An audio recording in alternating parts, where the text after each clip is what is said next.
Fala Marujo, seja muito bem-vindo a bordo do Porto 360, o nosso espaço semanal para debater assuntos importantes em relação aos portos internacionais, portos do Brasil e principalmente em relação ao Porto de Santos. E o meu convidado da semana é o diretor-geral da ANTAQ, Dr. Eduardo Neri. Porto 360. Patrocínio.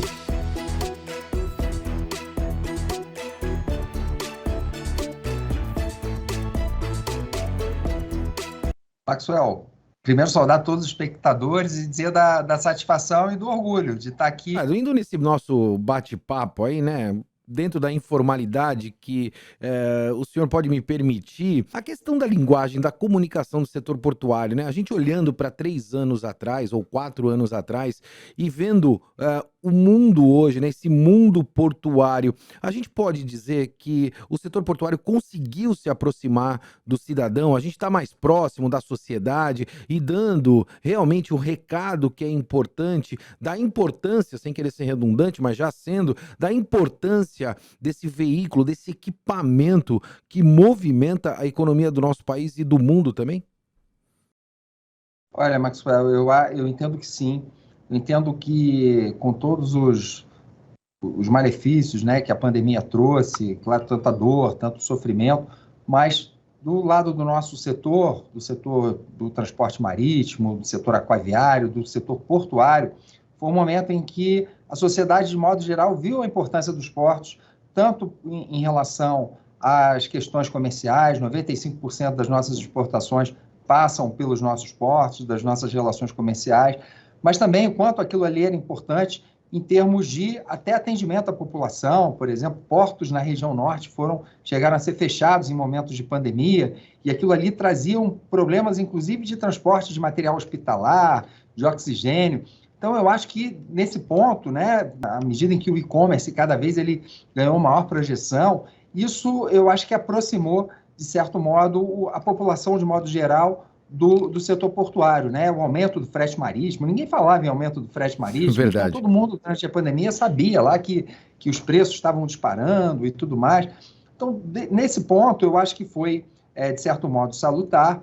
E também foi uma forma do setor também ter se mostrado para a sociedade que, mesmo naquele momento de crise, ele atendeu às necessidades. Nós não tivemos gargalos significativos nos nossos portos, como ocorreu, por exemplo, nos portos americanos. Nós não tivemos, claro, teve aquela questão que, numa situação de pandemia, né, tiveram alguns problemas com falta de contêineres, mas, de modo geral, nosso setor se comportou muito bem. E mais bem uma vez, recado. aqui, fazendo um registro, o setor também deve muito a você, Max, porque você tem procurado trazer e aproximar também uma linguagem clara e como acontece a vida no dia a dia do nosso porto.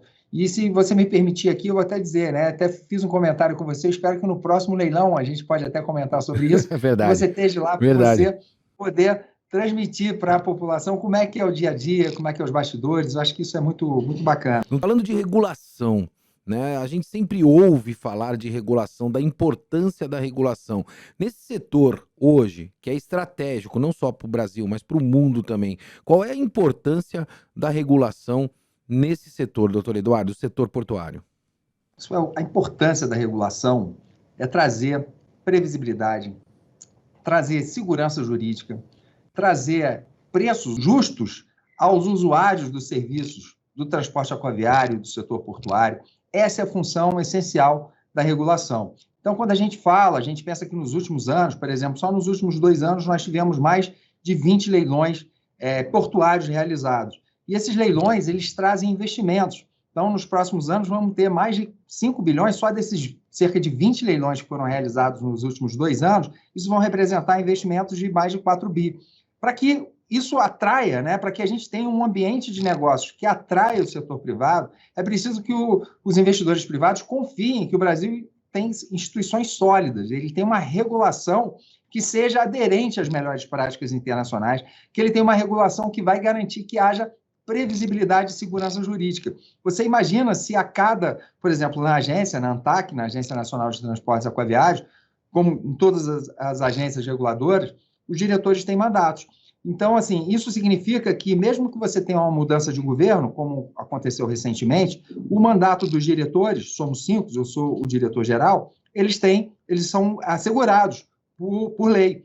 Então, isso traz independência, traz autonomia e traz estabilidade regulatória. Imagina se numa mudança de governo você muda 4, 5 diretores numa tacada só, de uma vez só. Tu ali poderia ensejar mudanças na regulação significativas e que isso traria insegurança jurídica, imprevisibilidade e afastaria os investidores privados que são tão importantes para garantir a modernização, a eficiência, a produtividade dos nossos portos.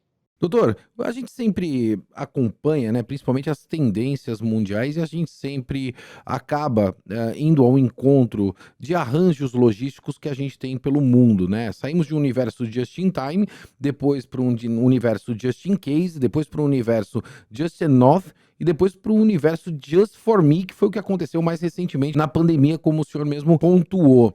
Como regular, né, com tamanha velocidade num universo tão disruptivo que a gente tem no mundo hoje, né? A gente sabe que o capital é um capital voraz, ele está atrás do lucro, e isso é extremamente legítimo. Como é que você regula um setor? Hoje a gente percebe uma tendência, por exemplo, muito grande de verticalização nesse mundo just for me, né? Ou seja, as empresas estão verticalizando as suas operações. Como proteger o negócio, doutor? É um desafio? É um desafio. Mas, assim, é sempre bom a gente ter em mente que o processo de regulação ele não pode ser efêmero, no sentido de, a cada novo acontecimento, você vem com uma nova regulação. Aquilo que, num primeiro momento, pode trazer uma certa segurança. Vou lhe dar um exemplo aqui. Por favor. Imagina que naquela situação de pandemia, que aqui nós nos referimos, que o preço do frete marítimo ele era $2.000 antes da pandemia. Depois, quando veio a pandemia, ele chegou até 13, tínhamos relatos de até $13.000. Então, imagina se a agência chegasse e dissesse, olha, vamos agora tabelar o preço do frete marítimo. O que isso ia representar? Num primeiro momento, os usuários poderiam se sentir muito atendidos pela regulação. Olha, não, claro, vamos só pagar aqui $3.000. O que aconteceu no dia seguinte? As rotas de navegação não viriam mais atender o Brasil, porque o Brasil está fora das grandes linhas comerciais, essa é uma realidade, quem está no mercado sabe, e você ia ter uma falta, você não ia ter. Então, assim, o próprio usuário, ele prefere saber que vai pagar $10.000 e saber que aquela embarcação vai atendê-lo, do que você ter um preço tabelado e você não ter como contar com o serviço. Então, estou dando um exemplo para saber do nosso desafio. Nós temos que ter um processo maduro, que a gente chama de responsivo, de atuar quando tiver assimetrias de mercado, assimetrias de informação, falhas de mercado. Nesse momento, se tiver algum comportamento abusivo, aí você pode ter certeza que a agência precisa ser, sim, rigorosa. Ter o peso da mão da agência atuando. O peso da mão, para evitar que haja abusividade. Mas num processo de verticalização, como você fala, é uma prática também mundial. Exato. Então, quando você vai nos principais portos da Europa, você já tem esse processo de verticalização, que é quando, né, para o nosso ouvinte que possa não estar familiarizado, é quando você tem, por exemplo, um armador, um navio, um transportador marítimo, que ele também faz a operação do terminal, ele é o operador portuário, e ele também pode fazer até a perna terrestre do transporte. Como é a empresa, né, ou propriamente a fazenda lá que planta a soja, né? Além de plantar a soja, ele transporta a soja, ele tem a composição ferroviária, ele tem o terminal, ele embala e exporta também, né? Existem vários tipos de verticalização que a gente conhece no mercado e isso é natural.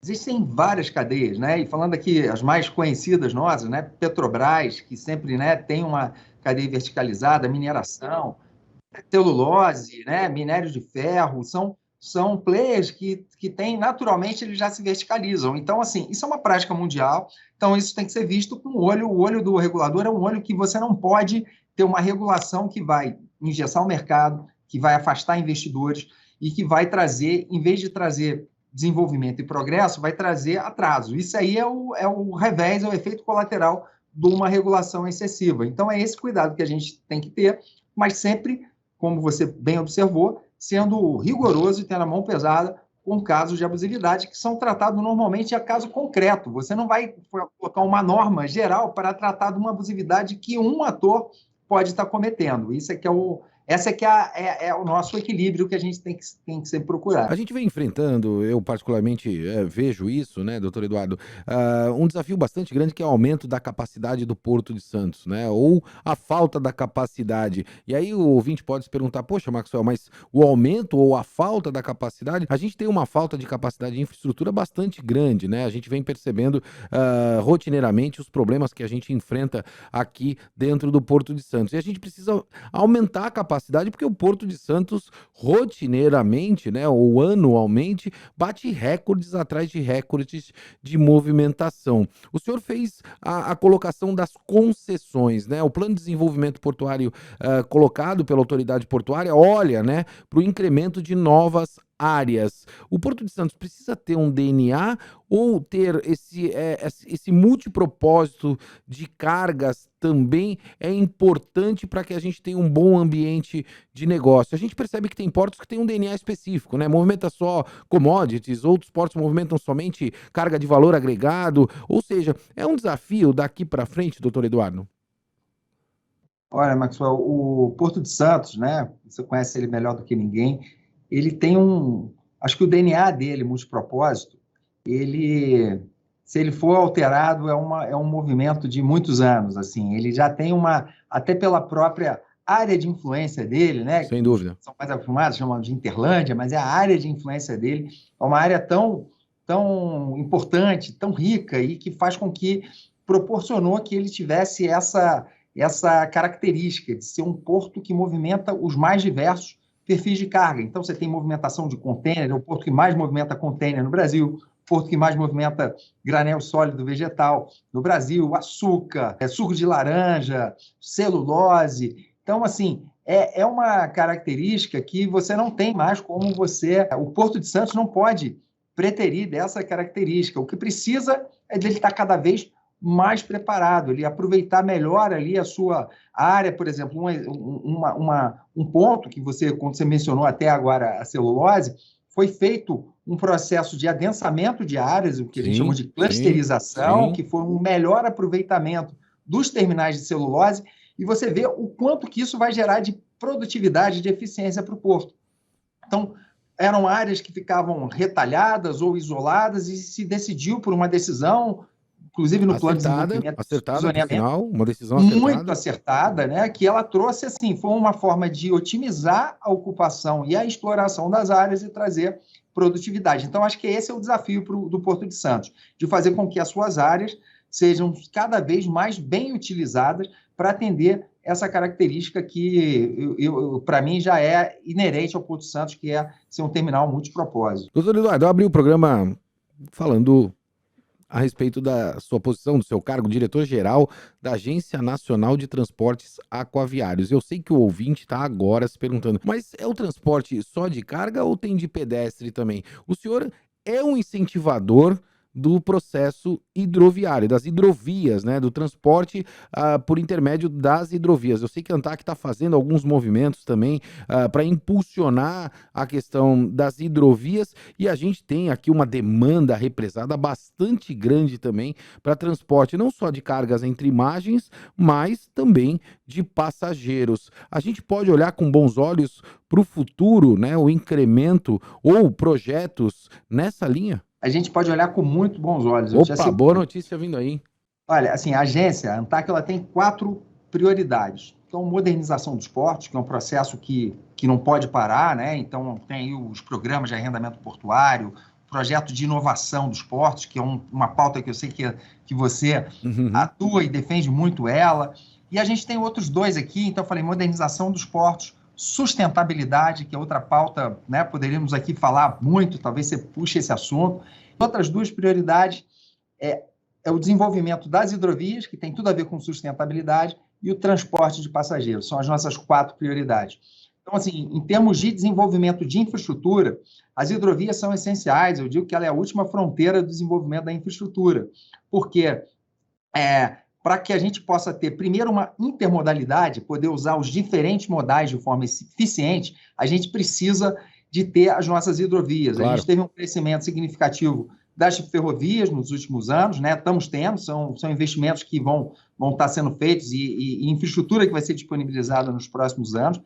O nosso parque rodoviário, ele precisa de ser só bem gerido, né? Tem que ter manutenção, mas ele é enorme, né? O que a gente precisa é de uma matriz mais equilibrada, e para ter essa matriz de transportes mais equilibrada, a gente precisa das hidrovias. A gente tem no PNV, Max, 40 mil quilômetros de hidrovias que são previstas dentro do nosso Plano Nacional Muito de Viação, expressivo. o PNV. Teve um grupo de estudo que já disse que esse valor, esse número, pode chegar a 60 mil, mas atualmente, formalmente, são 40. A ANTAC faz um levantamento bianual que a gente aponta que menos de 20 mil, são 19 mil e menos de 19.200 quilômetros é que são navegados de forma econômica. Então, a gente não aproveita um terço, praticamente, do nosso potencial hidroviário. Então, assim, a ANTAC, hoje em dia, ela está com... Temos, assim, eu te digo isso, eu estou há 2 anos, meu mandato é de 5 anos e meio, tem um pouco mais de 2 anos e meio que eu estou à frente aqui da ANTAC. Quando cheguei aqui, a gente não tinha nenhuma iniciativa. Não estou querendo dizer que foi eu que, de jeito nenhum, eu até me esforço, me dedico muito, gasto muita energia nisso. Porque a atual diretoria da ANTAC vem fazendo um excelente trabalho, doutor Eduardo. Vamos dar a César o que é de César. A gente vem acompanhando e a gente percebe o trabalho que a ANTAC vem desenvolvendo ao longo do tempo. Os números falam por si só. Não, obrigado, Maxwell, mas o que eu quero dizer é que quando não existia nenhuma iniciativa, e hoje em dia a gente tem iniciativas que foi fruto de um contexto, e claro, de prioridades que estão se dando. A gente tem hoje em dia já tem um primeiro processo de concessão hidroviária, que é uma hidrovia que vai ligar Brasil ao Uruguai, que liga a Lagoa Mirim à Lagoa dos Patos, no Rio Grande do Sul, que tem tudo para ser a primeira concessão hidroviária. Estamos com um estudo já contratados assim, com a InfraSA, quer dizer, fruto de um acordo de cooperação com a InfraSA para trabalhar na hidrovia do Rio Madeira, na hidrovia do Rio Paraguai. Estamos com um plano geral de outorgas que já mapeou todos esses empreendimentos importantes. Essa semana a gente está aqui na ANTAC, tem uma equipe da USACE, que é o Corpo de Engenheiros do Exército Americano, que eles exploram a hidrovia do Mississippi. Eles estão aqui a semana inteira, que a gente está ajeitando aqui, estamos aqui consertando. Eles são muito bons no que fazem, né? Sabem fazer e trabalham muito bem essa pauta hidroviária. Trabalham muito bem, a gente está tendo reuniões aqui com eles riquíssimas, e o projeto vai ser capacitar os nossos servidores. Estamos recebendo agora mais 30 servidores, vamos fazer um concurso já autorizado. A ideia é formar um núcleo ali de excelência em projetos hidroviários. E quando a gente fala em projeto hidroviário, a gente está falando, claro, que no potencial para melhorar como uma alternativa de infraestrutura para baratear os nossos custos logísticos, definitivamente, o potencial que a gente tem para exportar os nossos grãos pelas nossas hidrovias é incomparável, minério de ferro, soja, Rio Paraguai, Rio Madeira, todos os Tapajós. Mas, além disso, a gente está falando também, como você tocou, num ponto importantíssimo e talvez o mais desafiador da agência, que é o transporte de passageiros. Na região amazônica... Tá aí.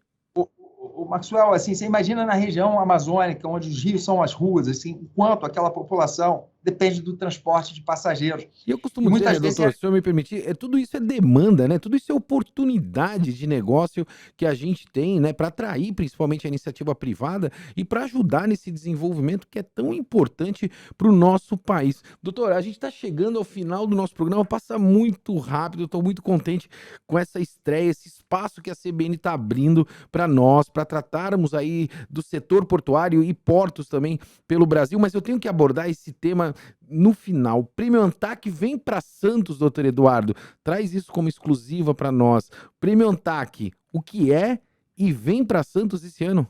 A ANTAC, todo ano, ela faz uma premiação daqueles portos, terminais públicos e privados que mais se destacaram em boas práticas ambientais, socioambientais, pesquisa, inovação. E esse ano, o prêmio é sempre feito aqui na ANTAC, na sede da ANTAC. Esse ano, pela primeira vez, vai ser feito fora de Brasília e vai ser feito num porto público. E foi escolhido, não por acaso, o Porto de Santos. Ele está aqui atrás, na minha mesa. Quem está acompanhando pelo YouTube está vendo a foto lá. Por tudo que ele representa para o setor, porto público mais importante do Brasil. Então, vai ser uma alegria muito grande e, né, certamente estaremos juntos lá. Eu já estou me convidando aqui. O doutor Eduardo nem me fez o convite, mas já me convidei, doutor. Você é sempre nosso convidado, Matheus. Sempre você é nosso convidado e estamos juntos sempre. Tá aí.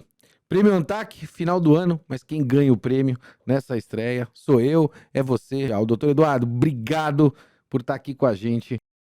Muito obrigado, Maxwell. Eu desejo boa sorte, sucesso, embora seja uma palavra redundante para você, mas eu desejo sucesso, porque você tem levado o setor portuário cada vez mais próximo do grande público, e isso é fundamental para a infraestrutura do Brasil como um todo. Tá aí, eu sou Maxwell Rodrigues, você, é claro, é meu convidado para atracar e navegar nesse mundo de notícias dos portos internacionais, portos do Brasil e principalmente do Porto de Santos. Forte abraço, até semana que vem. Porto 360. Patrocínio